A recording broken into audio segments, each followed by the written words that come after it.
Hala, jendetzia dauna. Bueno, lehen da bizi eskerrik asko bai, hola pizkatxu bat tentzioa soltatzeko. A ber, hasi baino leheno, oitxura moduan ditu goratzia gorko egunean hemen falta diranak, bai.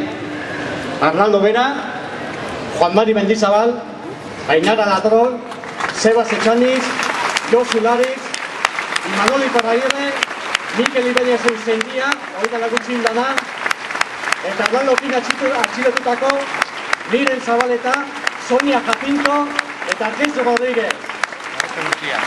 Eta, por supuesto, gainontzeko euskal preso politiko guztia. Zuentzako plataforman izenean, elkartasun eta babestasuna.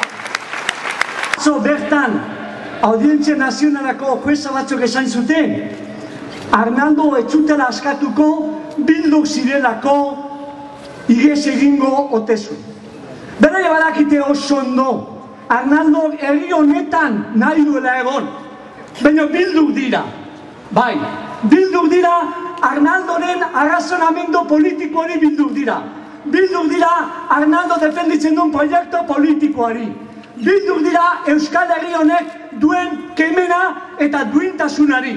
Eta hain zuzen ere, horrengatik daukate preso Arnaldo. Beraiek badakite, herri honetan borondate osoa dagoela azken muturreraino eramateko herri hau askatzeko. Eta herri honekin batera Arnaldo preso dauden beste guztiak eta herri honetan dauden langileria eta dagoen gazteri guztia askatzeko dugu. Herri hau aske egingo dugu. Arnaldo, jaki zureken gaudela eta Euskal Herria aurrera da gaigula. Bona Euskal Herria askatua!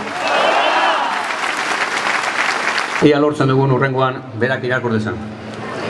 Kaixo lagunak, ezer baino lehen, hemen Elgoibarko plazan bildu zareten herritarrak, euskal preso politikoen zenitartekoak, erakunde politiko, sozial eta sindikatuetako kideak. Arrezazue, bezarkadarik beroena Logroñoko espetxean bahiturik gauzkaten euskal preso politikoen partetik. Badiraia, 3 urte plaza honetan, neure azken ongi etorrian, zera esan dizuena. Orain dela gutxi Europa erdian, Europako estatu garrantzitsuen presentziarekin negoziatzen aritu gara. Zoritxarrez akordio erdiesteko ez genuen aukera izan, baina gaur hemen, orain 3 urte, egoera iluna denean, gauzak gaizki daudenean, etxipena eratu denean, zera esan nahi dizuet. Ezker Abertzaleak zailtasun guztien gainetik herri honekiko duen bere konpromisoagatik berriz ere piztuko du ilusioa Euskal Herrian, eta egin beharrekoa egingo du behingoz, askatasuna eta bakea lortzeko. 3 urte pasa dira, eta gaur esan dezakegu orduan hasitako bidea lehen fruituak ematen hasi dela Euskal Herrian. Ezker Abertzalearen estrategia aldaketari esker hein handi batean. Bai, horrela da. Estrategia aldatzea erabaki dugu, eta arrazoiak guretzat nabarmenak izan dira apustu hori egiteko. Nire ustez, estrategia aldatzeko zegoen behar nagusia galdera honetatik zetorren. Lizarra Garazitik ona defendatzen badugu Euskal Herrian baldintza guztiak daudela aldaketa politikorako, zergatik ez da ematen aldaketa horri.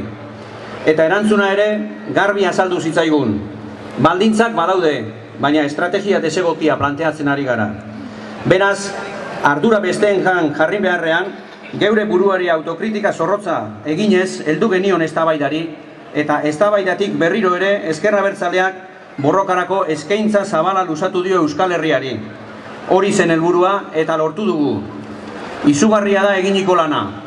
Berriz ere frogatu duzue gauza guztien gainetik baldintza txarrenetan ere zuentzat, guretzat, ez dagoela ezer garrantzitsuagorik gure herritarrenganako interesa baino. Beraz, gure oinarri sozial eta militantea txalotu eta zoriondu nahi dut.